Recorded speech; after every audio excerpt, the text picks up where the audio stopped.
17 ശ്ലോകം 3 ഇതിൽ വായിച്ച് അർത്ഥം പറയാൻ ശ്രമിക്കാം. ത്വന്മോഹിതേ പിതരി പശ്യതി ദാരവശ്യേ ദൂരം ദുരുക്തി നിഹത സഗതോ നിജാംബാം സാപി സ്വകർമ്മഗതി സന്തരണായ പുംസാം ത്വത്പാദമേവ ശരണം ശിശവേ ശശംസ. ത്വന്മോഹിതേ അങ്ങയാൽ മോഹിപ്പിക്കപ്പെട്ടവനായ പിതരി പശ്യതി ദാരവശ്യേ.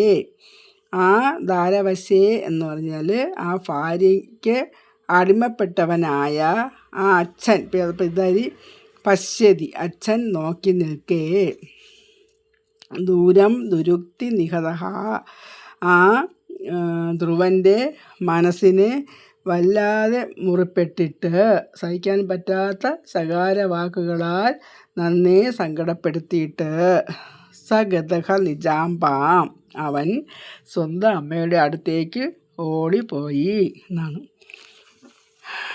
അടുത്തേക്ക് ഓടിപ്പോയി.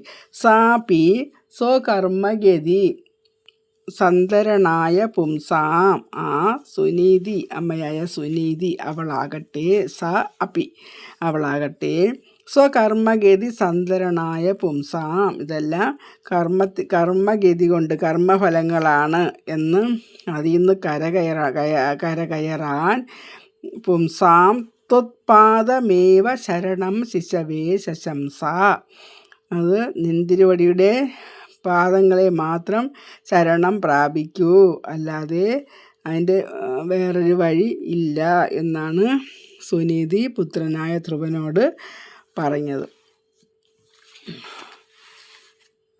തൻ്റെ ചിറ്റമ്മയായ സുരുചി പറഞ്ഞതിനെ അച്ഛൻ എതിർത്തില്ല. ത്വന്മോഹിതേ പിതരതി പശ്യതി ദാരവശ്യേ, അച്ഛൻ എതിർത്തില്ല.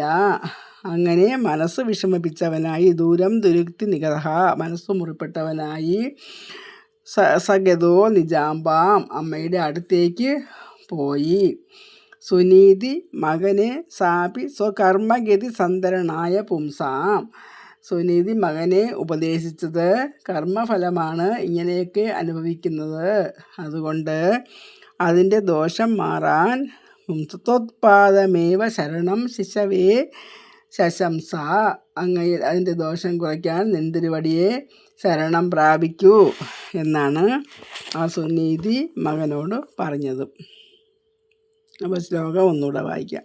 ത്വന്മോഹിതേ പിതരി പശ്യതി ദാരവശ്യേ ദൂരം ദുരുക്തി നിഹത സഗതോ നിജാംബാം സാപി സ്വകർമ്മഗതി സന്തരണായ പുംസാം ത്വത്പാദമേവ ശരണം ശിശവേ ശശംസ.